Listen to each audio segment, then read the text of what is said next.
It only takes one spark, one insight, one idea to create the exponential growth you desire. Welcome to the Growth Mode Podcast, where we share the strategies for your growth.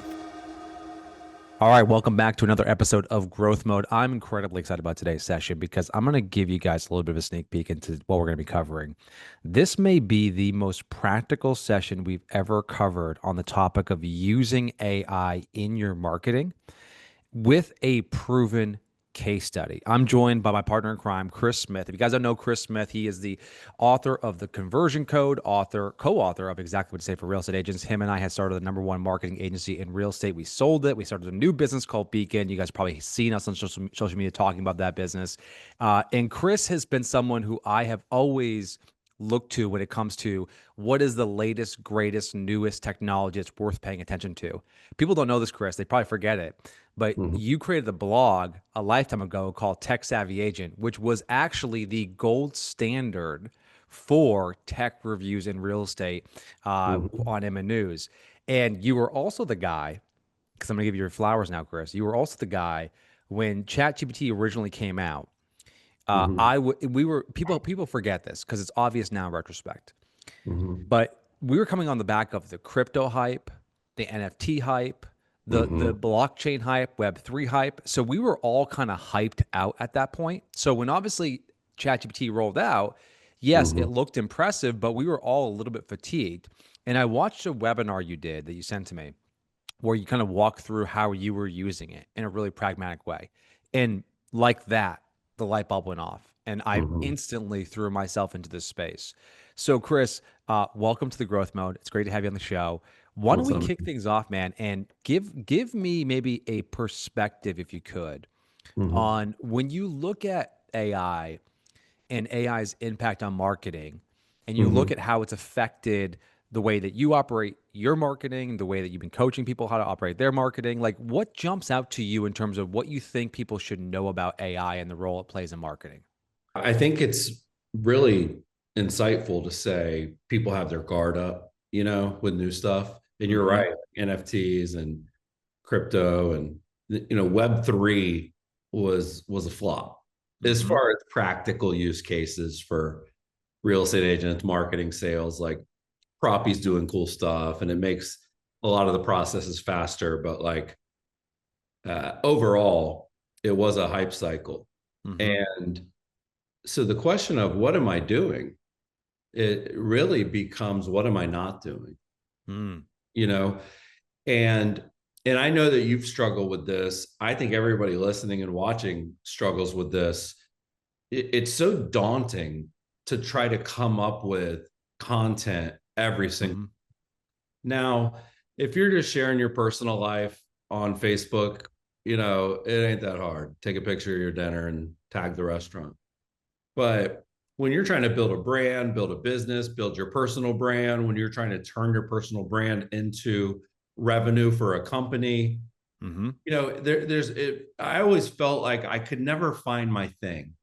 It was very frustrating because it was like, what do I post? Like I tried everything, like you said, tips and tricks and tools and, sales tips and marketing tips. And then I would try like case studies and I would try like marketing fails and I would try Google apps. And I posted all of that because I personally enjoyed all of that. So I do think there's something to be said for, what's going in is going to be what goes out. So that's part of it. If you're, crazy into fitness, or if you're somebody that loves, pets, and you're charitable, like whatever you consume is going to be what you create. Just because that is really at the essence of what social media is sort of you're the media company. But what I was able to finally crack the code on was, consistency daily without it feeling like a kind of grind. I'm clever, funny, witty. I have a lot of things that I think make me somebody worth following, but I just, there's only so many good ideas, right? Yeah, sure. And so that was part of it. The other part of it was like, and this is actually, I want to give Gary Vee a little credit here, Mr. Sort of Nostradamus. He said, listen to the algorithm. It's already telling you what to do. Mm. And what I was doing is I was fighting the algorithm. Yeah, sure. Meaning I cared more about what I wanted to post than what my people wanted me to post. This was a huge unlock for me. So I went back and I looked at, every tweet, and I looked at all the content that I had put out. And there started becoming this theme, which was when I toot the horn of agents, let's call it, when I blow smoke and tell them how great they are, and tell them how hard they work, and tell them that they're underpaid, which is contrarian to say. Most people think realtors are lazy and overpaid, and I think they're hardworking and underpaid. So yeah, that helps when you're willing to take a point of view. But it became crystal clear that like that stuff was performing 10 times better than anything else that I was posting. So I just basically stopped taking it personally. Yeah. That Yeah. my tips and tricks and tools and apps and tech, like there, by the way, there's a time and place for that. Sure. And it's the Chris list, and Yeah. it's YouTube like this, and it's webinars. Like I still teach the Conversion Club. Like Yeah. I still do a ton of long form teaching that blows people's minds, but social media ain't built for that. You know what's interesting is what you immediately made me think of, and it's actually this is something that's consistent with all creators who have sort of have been able to cross that chasm to get, because I looked at one of your posts, and I'd be happy for you if I wasn't so jealous. I saw one of your posts had 18,000 likes and like 7,000 comments. Okay. Just one post. And the fact that I know how you did it, both I'm so impressed and proud, but also so annoyed because I spend like so much time coming with something that's like 100 likes. So we'll do some screen sharing. And by the way, if you're listening to this podcast right now on Spotify, we will now be uploading the videos of it, so you'll be able to see this on your phones. And of course, the video is being on YouTube as well. But the thing that you made me think of, and it's true for all creators who have been able to amass a very large audience, is that they focus on building it. They go one level above or two levels above the thing it is that they offer, or the thing it is they sell. So I obviously you can't talk about content without talking about Hermosa these days, but he talks about like, he basically is a company. He's a guy who's just investing in companies or advising companies. That's what he does. If that's all he talked about, he would probably be like a poor man's Cody Sanchez, but he doesn't. He talks about fitness. He talks about his marriage. He talks about just being a business owner, his life, his story, his upbringing. Like he provides like more life content as much as he does like niche content. So there is this phenomenon where like your audience has to be bigger than your niche, meaning whatever it is you sell, whatever you offer, that's like what you're, let's call that one sliver. But if you really want to get a lot more people paying attention to that thing, that means the stuff you put out there has to be broader, which Chris, I got to be honest, man, like for me personally, I'm going to play the role of the agent who's listening right now who struggles with that. Like what is your advice? Because like I really struggle with that. All I want to talk about is business, marketing, and sales. I don't really want to talk about anything. I'm not really interested. As you know, I'm very apolitical in the sense I don't really, dip my toes in that. So what's your reaction to that? Is that like who cares? The algorithm tells you what works, or is there a happy medium there? Well, there's a happy medium because there's no universal truth. Sure. Like, so as an example, the way that I'm going to show my content factory, my assembly line, there are some longer form, videos that come out of the end of it where I could do what you're mentioning. Like Twitter and Instagram and even reels versus stories versus posts versus carousels.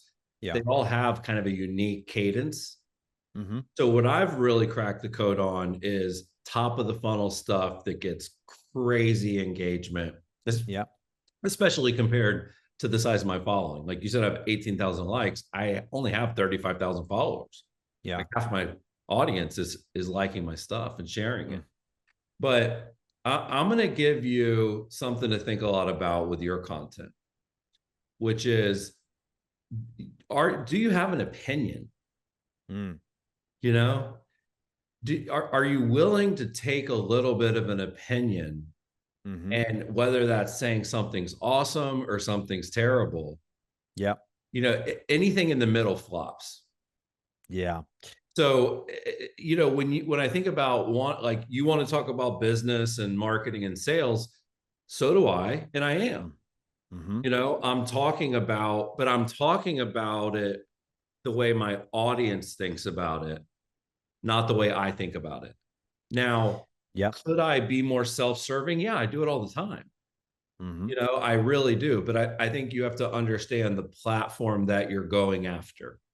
If your goal is massive engagement on Instagram, it's not going to come through the lens of a 7 carousel slideshow with a bunch of screenshots of examples of great marketing.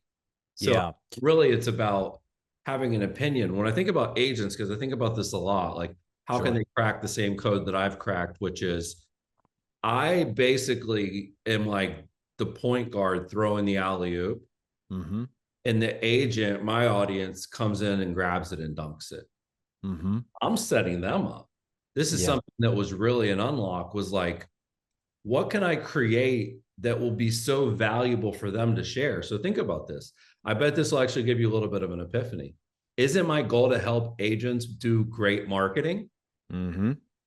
I'm doing that way more than anyone else because I'm actually giving them marketing content that they share almost every single day. Mm-hmm. They're not going to share your tip and trick about a yellow letter and a buyer. I have buyers direct mail campaign. Publicly, yeah. Meaning it's not going to be Exactly. something it's what you're saying is I'll just recap what I'm hearing you say. I think it's a big unlock is that if one of the goals, and again, marketing is a complex thing. It's not one thing. There's building an audience, there's engagement, there's conversion, there's, obviously brand. We won't touch on that today, but what you're saying is if you want your audience to amplify, you gotta design that from the jump.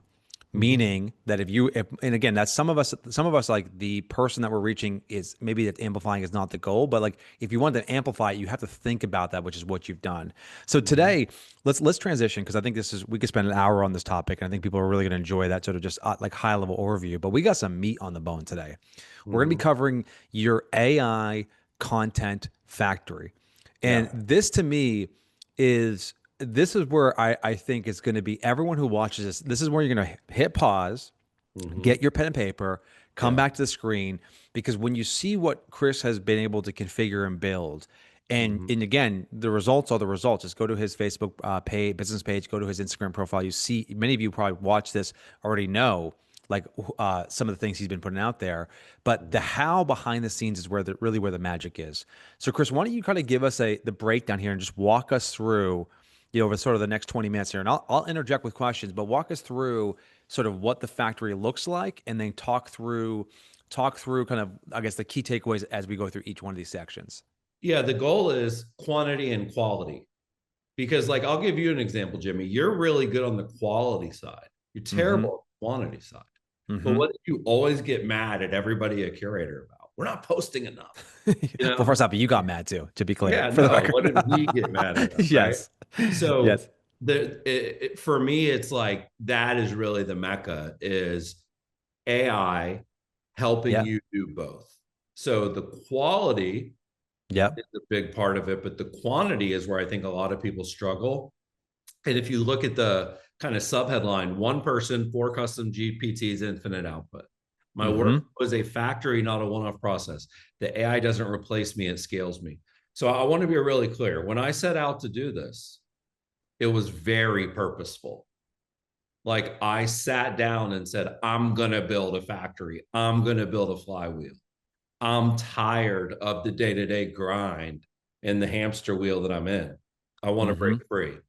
And the reality is, which for a lot of people, I only have so much time and money to put in.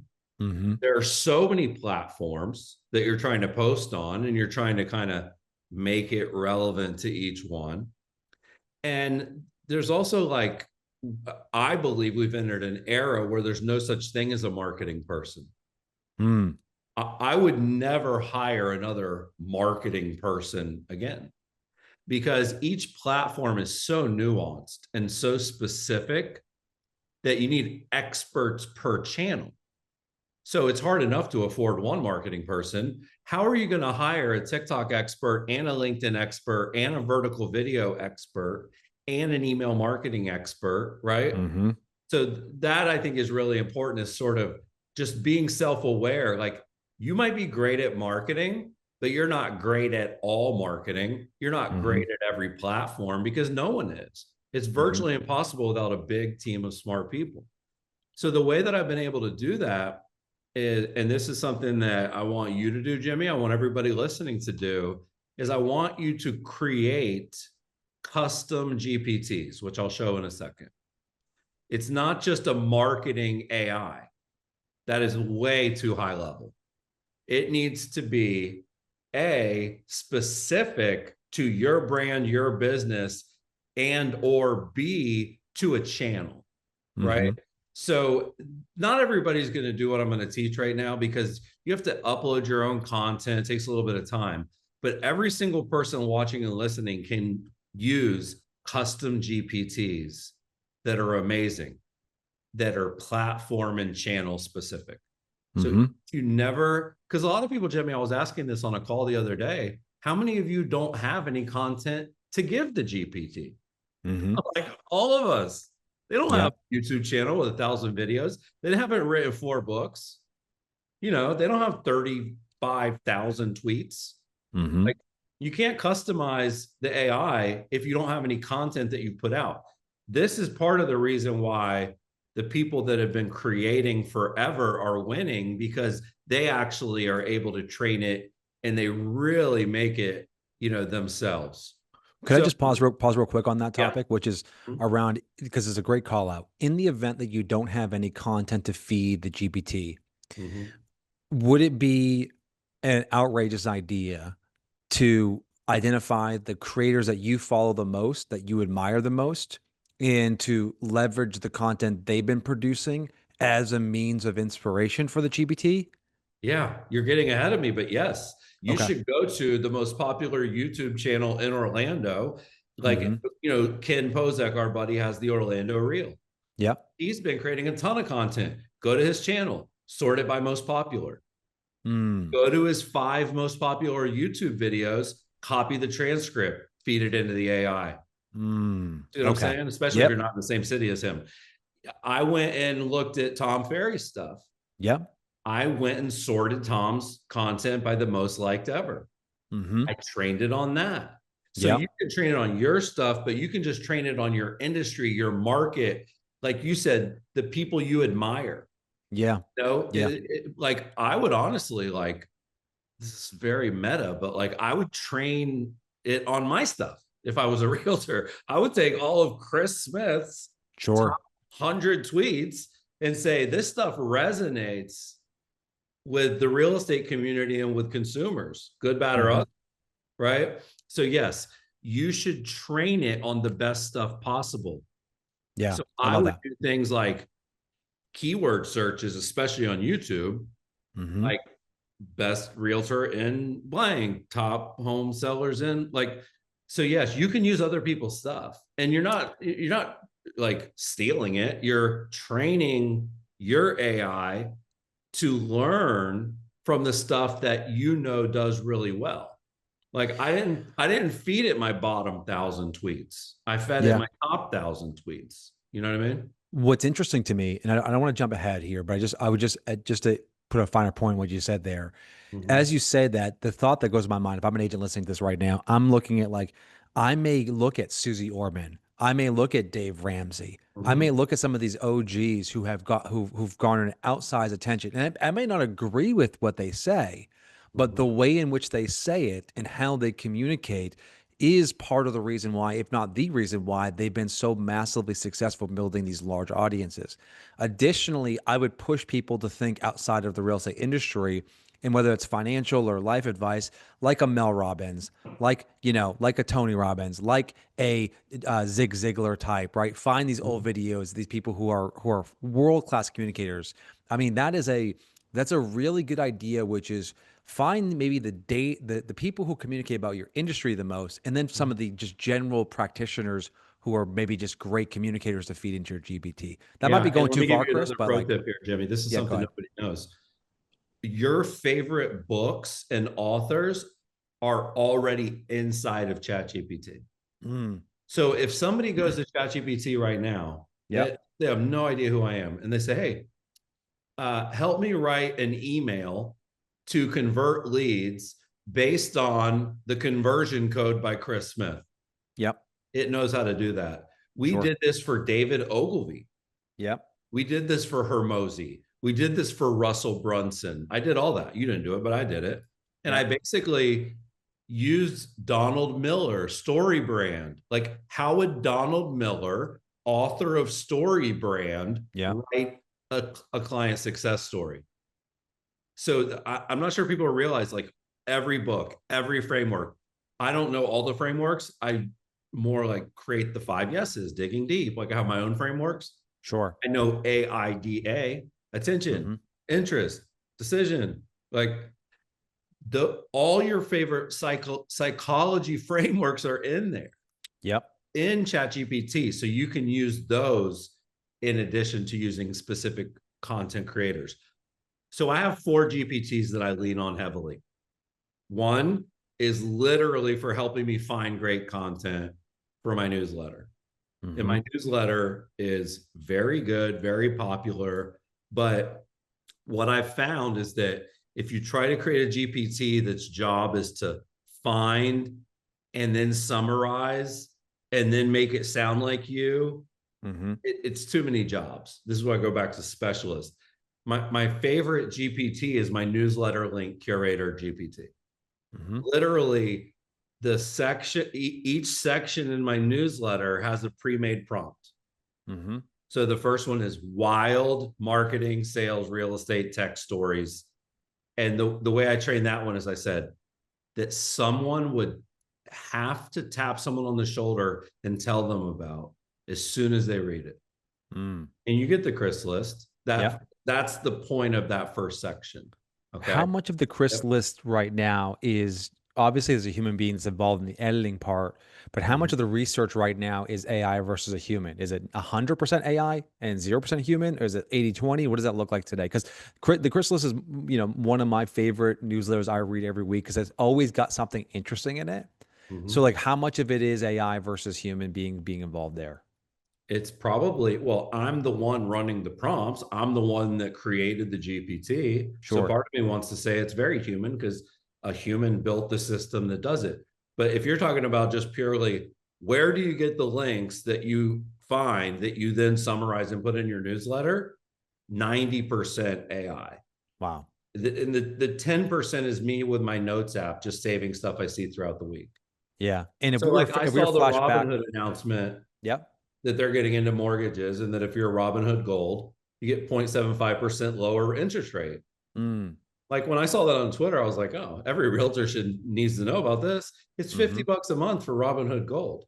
And you Mm. save over $100,000 on a mortgage if you get Yeah. that, a little bit of a lower rate. So that stuff I'm just finding, bookmarking.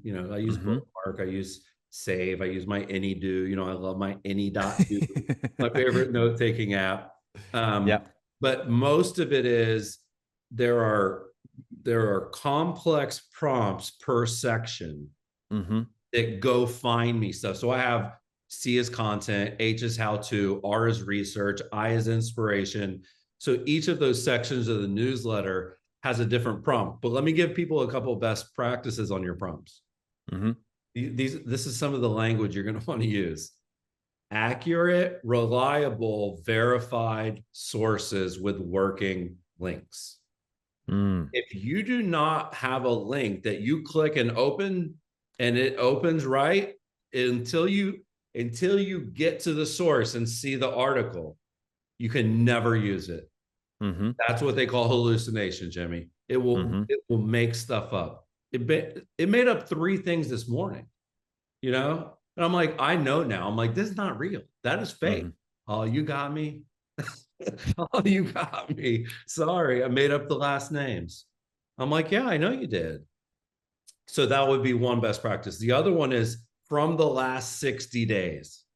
I don't want old stuff, dude. It'll go pull stuff from years ago. So I want reliable, high quality sources from the last 60 days, no paywall, US based.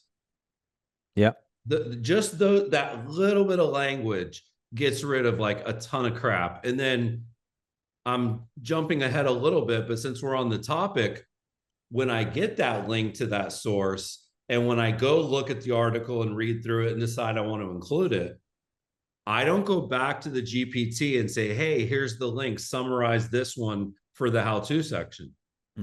Can't rely on that quite yet. What you do instead is you go to the how-to article, you copy the whole thing. Then you go back to the GPT and you say, summarize this, paste. Zero margin for error when you do it that way. And you know, my favorite hack, when you're copying and pasting things on the internet, when you copy from the bottom up, it does it really fast. When you copy from the top down, it goes really slow. So this is the research intern, and I think a couple call outs here before we move on to the next one, which is your first GPT is it's a single purpose, single GPT. That's a big call out. Oftentimes people create GPTs that do 4 or 5 or 6 things, and as a result, it just does them all very poorly. Number 2, the prompt that you're feeding it, in addition to sort of the format of the newsletter that you're creating, the prompt, it has specific callouts around A, accuracy, verifiable, no paywall, and B, making sure it's timely and relevant, meaning in the last 30 to 60 days. And then at which point that machine is now cranking. And I'm assuming that once you're doing that, once you run that prompt, are you doing like the agentic mode style where it's doing it for you, or are you triggering that every time you want to get the data? No, I don't have it do it once a week on Monday morning or anything like that. I just hop in and hit the prompt. But you know what I do? This is another little pro tip. I do right click new tab and I open the same GPT in 4 tabs. So I can run all 4 prompts at the same time. Nice. Yep. And then so I'll like hit the first one, go to the next tab, hit the second one, go to the next tab. You're the reason why Sam Altman keeps having to buy servers. Yeah, exactly. And then I also, so I have my newsletter curator, you know, open in 4 or 5 tabs. And then on the far right, I have the next one, which is the Chris list, which is when I find the article from the curator, I paste it, summarize it. And that one really is editing it. That one is writing it. That one is applying my brand voice, my snarky tone, my contrarian point of view. So I didn't try to train 2 on 1, but let me give you one other really good pro tip. Every time, like, you know, I don't want to mention curator a bunch of times, but like a museum curator looks at 100 pieces of art that get sent to them from all over the world. And they say, this one and that one. Send the rest back. So 98 no's, 2 yeses. AI is going to be exactly the same. You're going to get 5. I say my prompt is give me 5 verified links per section to choose. I'm not looking for 1 and done. Take forever for it to get it right. So a huge part of your job as the human working with the AI is still going to be to choose which one is the one that's right for you, right for your audience. So it is definitely collaborative. But here's the pro tip. You need to go back. Like if you had a writer, a real writer, and they put out a month worth of newsletters, you would probably like look at their work and tell them, good job.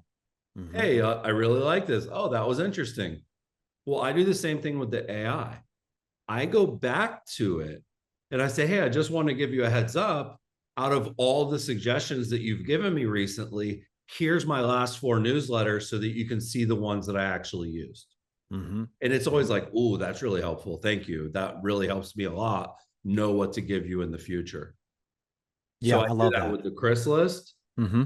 On the chrysalis GPT, I take the final newsletter. I don't do it every week, but every 2, 3 weeks, I go back. I say, hey, here's my last 3 chrysalis up. And you have to say this a lot, Jimmy.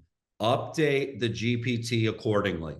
You have Yep. to literally say that word for word, because remember, this GPT has its own little brain and its own little LLM, basically. Sure. And so I'm wanting it to update the main GPT accordingly. So when I do these things like, hey, I only want links from the last 60 days. If I don't say update the GPT to only do that moving forward, then I have to tell it that every week, 60 days, 60 days. So Mm-hmm. anything that's like kind of a perma ask, you Yep. just want to add update the GPT accordingly. Yeah, makes complete sense. So so GPT number one does the research. Mhm. GPT number two does the writing and the editing. And obviously at that point, you now are in a position where it's pretty much you're that final sort of like putting the finishing salt on the dish type of thing, right? You're the Yeah. expo at the restaurant who's just making sure, hey, the cook just cooked it. Let me just make sure Mhm. everything's good. Okay, send it out the door. Yeah. Makes complete sense. Let me pass back to an agent who's watching right now. I Mhm. think someone like Houston Unlocked. I just did a post. I did a post on Mhm. Instagram yesterday where I covered 25 or 23, excuse me, of the best new creators in real estate. Mhm. And in that post, I had a list of what I refer to as the faceless creators and the people who have green screens. Now, I want to call out the green screen people. So Rick Lee, Brandon Blankenship, Houston Unlocked, Lane Stone, Bill Olson, Gagan excuse me. So these folks right now who just do green screen videos, Chris. Mhm. Mhm. Rick Lee's got one for 1.3 million people have viewed his video. Yeah. Lane's 664,000 views. Bill Olson just shy of a million, 976,000 views. Houston Mhm. Unlocked, they've gotten a few videos well over 400,000 views. So my Yep. question would be, obviously Mhm. we're talking about a newsletter, and again, not trying to get ahead here, but obviously this could be this exact framework could exist for creating scripts for Instagram Reels as well. Correct. Yeah, you're going to definitely, and you are getting ahead, but that's fine. You're definitely going to, the reason I start with a long form piece of content like a newsletter Yep. is because it's much easier to go from a really high quality thing that's long Yep. to really good micro content that's short. Got Versus it. if you just write 2 sentences in a tweet and then say, write a blog post about this, like it's not going to do a very good job. You know what I mean? Yep. Love But it. So like, it's a good but call what, out. We're starting with long form content first before we move on to the other mediums that have, let's say, a lot less requirement for a lot less content. exactly. And by Cool. the way, the green screen is something I'm looking to add to my mix. Like I'm not done, right? It's a verb. I'm going to constantly get better and make it better.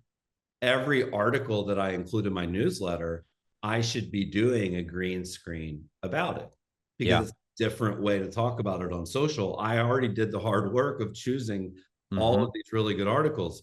The good news is most of the stuff that I'm including is like evergreen or at a minimum would still be interesting and relevant a few months down the line. So Yep. I could go to my kit.com account, I could scroll back, 15, 20 newsletters, hop into any of them, and now I've got tons of really good green screen content. But yes, scripts for short vertical videos that are highly focused on effective hooks is a big one. Yep. The other thing is you can definitely turn, especially like a hyperlocal newsletter for a realtor, easily turn that into a weekly or monthly long form YouTube podcast. It would be Mm-hmm. very easy to do that too. Let me do this really quick, Jimmy, because the last two are what I would call brand specific, right? Yep. The first one's for research. The second one's for my newsletter and writes in my voice, edits in my voice. The next two are for the companies that I own and run. So Elevate is Ella and Beacon is Beacon. But I want to actually show people where to go because they don't really know where to go when they log Mm-hmm. in. So if you look at the left-hand side of your ChatGPT, There's a permanent section here called GPTs. Now you can see mine right there, all Yep. four, right? They're quick access. Like I mentioned earlier, if I go to the newsletter link curator, see how it says, give me 3 content ideas that fit the Chris Week list tone? Boom. Disney's real estate play, right? And by the way, all the training I've done, I bet this link doesn't work. That didn't go to the right article? It went to the homepage. It went to the homepage. Yep. So you have to be okay. Like let me just put it this way. It takes way less time than managing a person. Yeah. And they don't totally. like I literally will be like, this is boring as fuck. Do not ever give me ideas like this again. But all you do, Jimmy, you go to GPTs, you have to go to explore, which everybody will have that button. And then in the top right, create. Yep. And they actually make it very easy to create these things. This configure tab is a little daunting. This is just the high level stuff. Name it, give it a description. What do you want it to do? This conversation starters, those are those 4 prompts that are hovering above. And then I mentioned you can upload files, right? All this stuff. But if you actually go to create, this is actually what people are already used to. Hey, ChatGPT, I'm a local realtor. I want to have a vertical video script that I can use for Instagram and TikTok every single morning. What do you need from me to create the best thing possible? And the other really important language is, please ask me as many questions as possible, one at a time. If you don't do that, they're going to give you like an essay worth of stuff you have to answer. So I think, give me the questions one at a time until you're confident that you can get this right.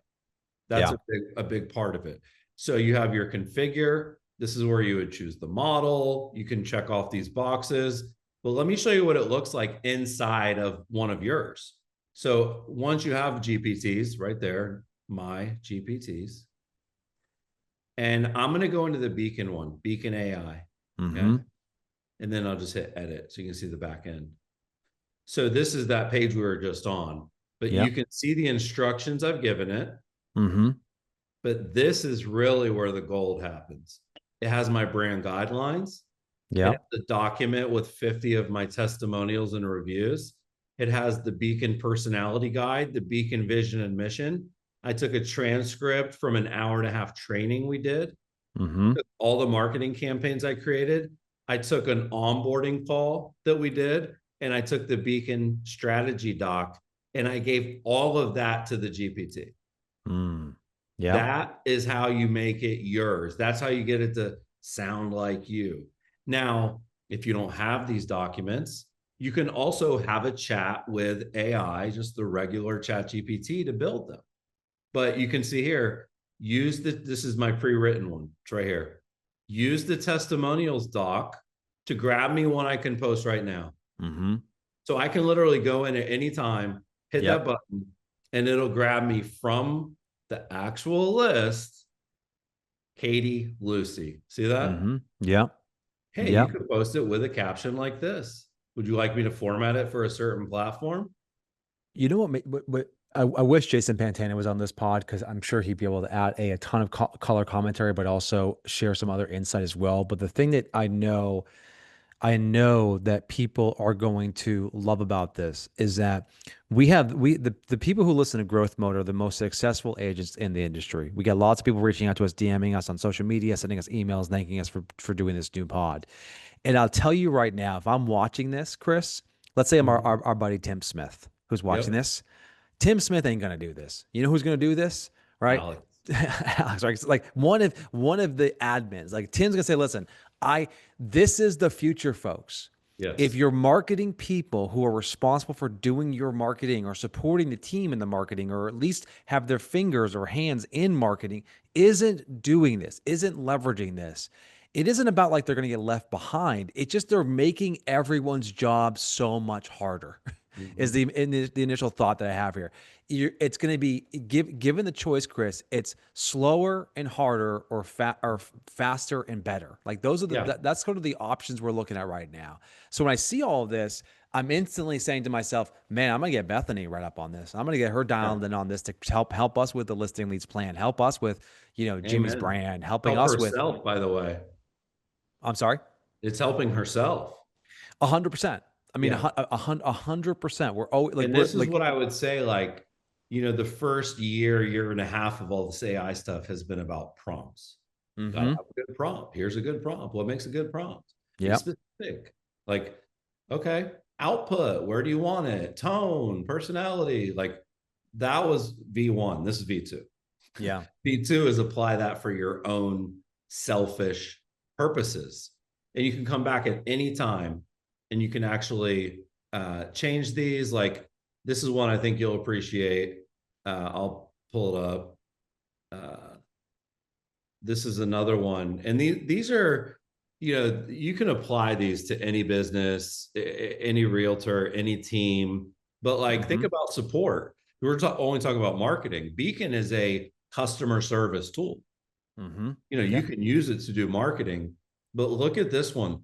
Based on the training transcript, draft the top 10 most common FAQs with answers.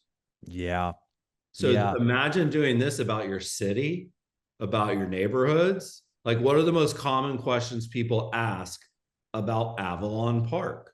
Oh yeah. Like, and really well. What if I use showing time? How do I integrate it? Oh, you can attach it. Even if there's no integration, you can log it. How are comps selected? It's everything that we've talked about, but it pulls it up on demand, which is super. Yeah. I mean, so everyone who's watching this right now, because we have a lot more to cover right now, but we are running short on time. So I'll say one thing here, Chris, which is, if you guys want us to do a part 2 of this, you got to let us know in the comments right now, and just drop a comment. Let us know if you want to do a part 2, because we go deeper into what you do once you have this content. Because Chris, I looked at the clock here, we're almost about an hour into this thing. What I would say is, I want to so let us know in the comments if you want to do part 2, because part 2 of this would be taking, Chris, if you actually want to set the stage here, what would part 2 be? Because we covered part 1, which is creating your GPTs, building out your specific research and writing GPTs, all of that. What's part 2? Well, let me jump a couple slides ahead. This is part 2. Part 2 is building the assembly line and basically like betting only on winners. So for me, my assembly line is going to be different than other people's, but this is really part 2, the feedback. So I don't, we don't have to like, I hope people want to do part 2, because there's a lot that goes into, like, because now you're right, we've set it up. But now we have to use it every day. Yeah. Yeah, it's a cliffhanger that we and you got to let us know in the comments right now. I'm certainly inclined to do part 2 at like almost immediately after this. But what I'll say is this, is that the thing that just jumps out to me, going back to the actual prompt, I would also, the GPT, excuse me, I would also be grabbing sources, Chris, from Reddit. Meaning, look at like, specific community focused Reddit threads about your area. I would be using Nextdoor and finding threads in Nextdoor. And of course, the center of the universe when it comes to community, which is Facebook groups. Yeah. Well, let me give people one last pro tip. Yeah. And then we'll see if they want part 2. You guys can do this today. I've been listening to our buddy Jason Lemkin. Yep. And he's like, you just have to get a quick win. Just get one quick win with AI, and then you'll go all in. Like, don't try to win the AI war. Just go win a battle.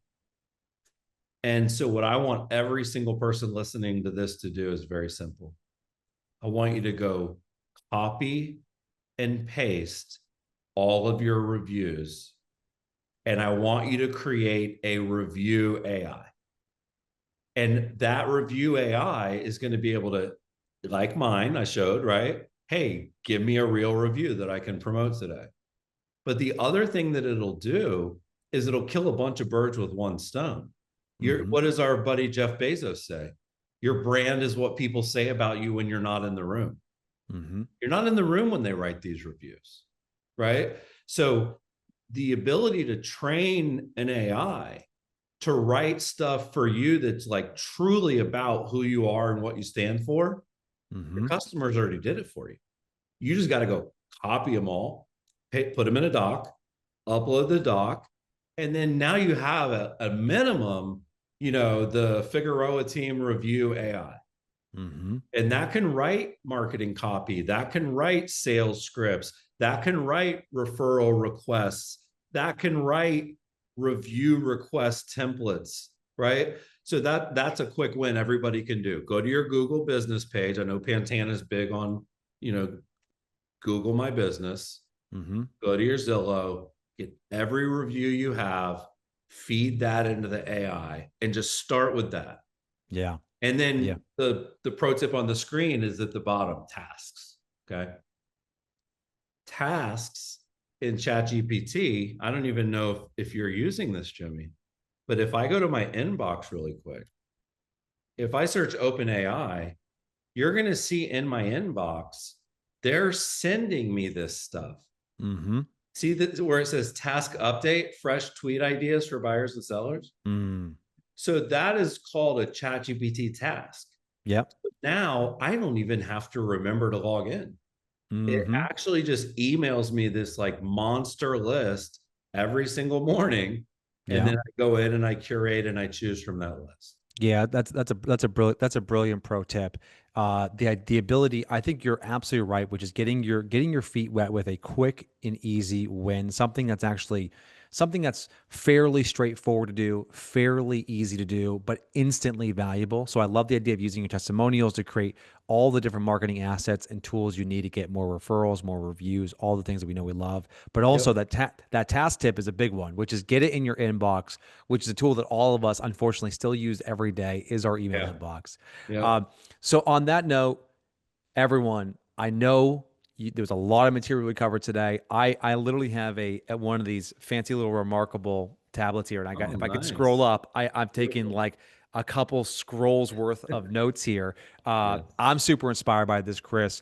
Chris, where's the best place for people to follow you online if they want to stay connected, not only to the stuff that you're putting out there to the consumer, but also if they want to follow what you're doing with your businesses as well?